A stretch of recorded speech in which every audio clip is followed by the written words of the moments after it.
Hey, I'm Andy. It is February, gosh, I don't even know. Right at the end of the month. February something or other, 2023. And the stools were mostly successful. I'm sitting on one right now. Got another one sitting way over there. I'll show those to you here eventually. So just to get you up to speed, I started on my chair building journey. I started with a saw bench that's currently down sitting at the house being used for projects. And then I built 2 stools, trying to get better at the methodology, and now I'm in the let's just go for it mode. Let's see if we can build a chair. So I'm following, using Chris Schwartz's methods in design to build what he refers to as a stick chair. That was the way, many of the same methods that I used were incorporated into the stools. That was why I wanted to build those first, because slowly progress upwards. So, but now I think I kind of got a hang of the basic techniques, and really building another stool isn't going to teach me that much more. So let's just go for a chair and see if we can do it.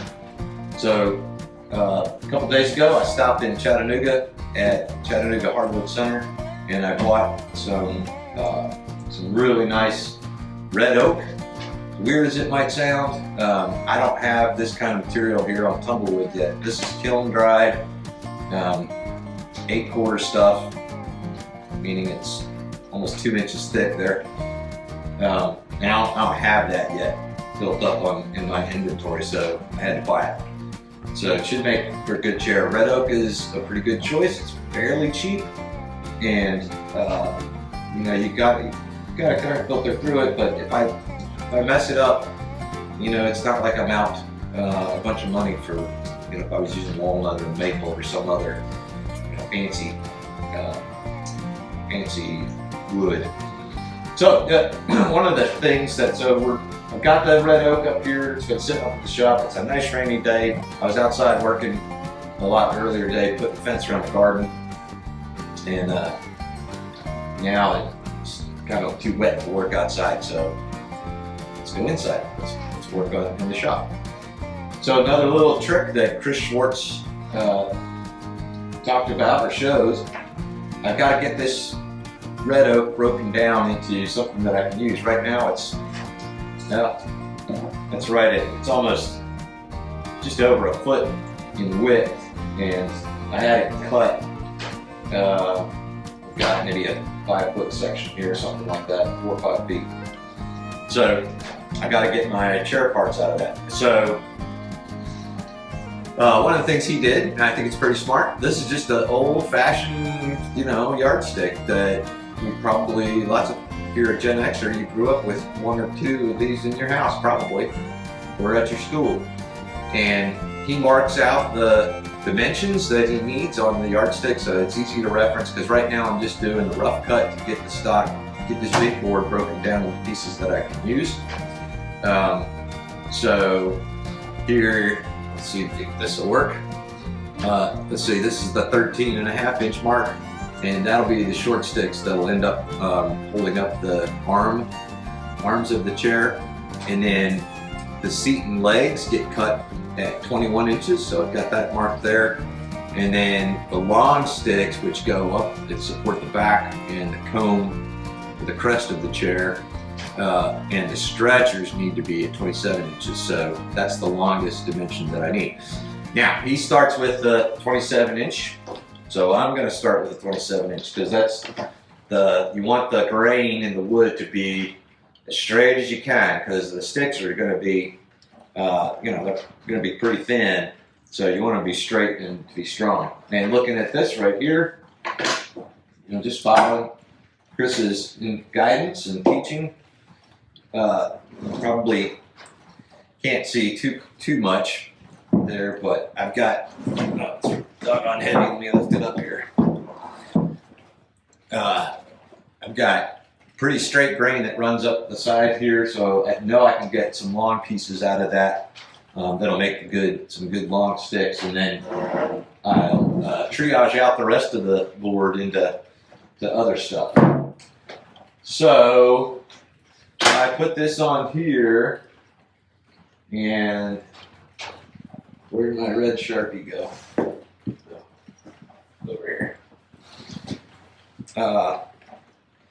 So using this, I can mark out and go, all right, that's 27 inches right there.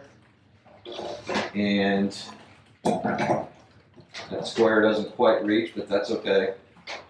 I can mark a line.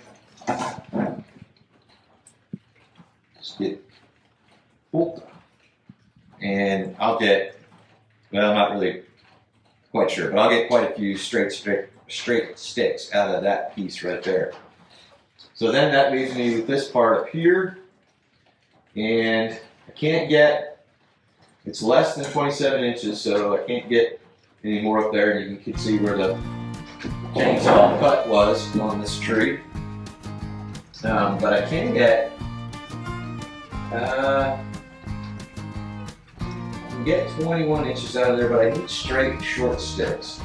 So let me, before I go and decide what I'm going to use this for, let me see what else I got here.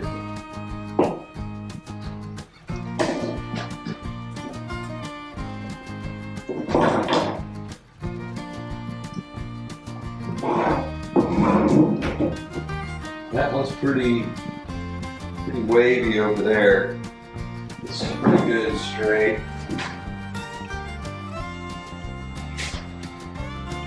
This is pretty straight right here.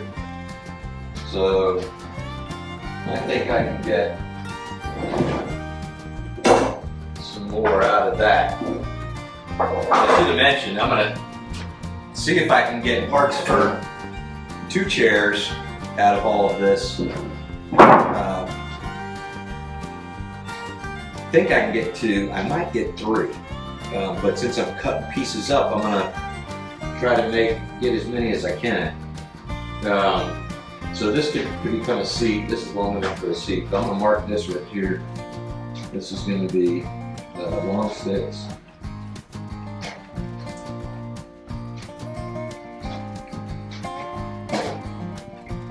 And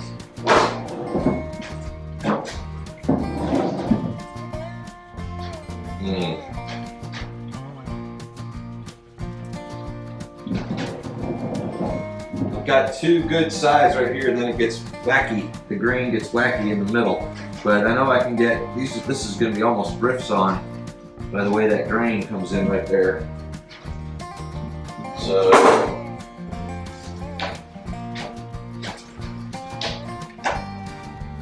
here, go 27.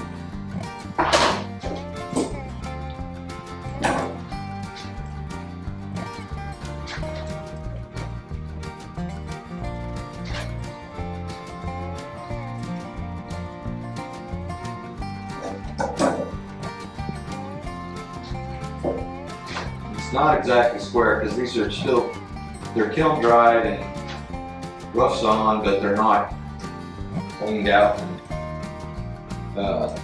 made nice and pretty yet. You can see the black marks up here. But I think, just because I don't have as good a head about this yet as Chris does, because he's been doing it for quite some time, of course. I can get some short sticks, and then I've got this ugly knot that I need to stay away from. So, but you can cut that right there.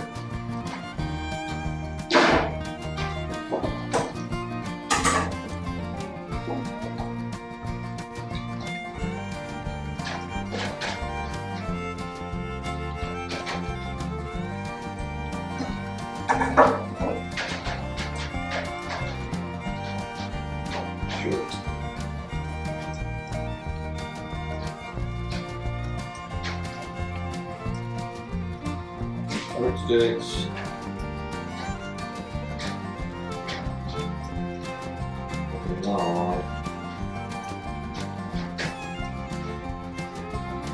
I'm gonna go ahead and break this down even further and see what I get. So that's what I'm working on now, getting this broke down into the parts, and I'm gonna do that and see what happens.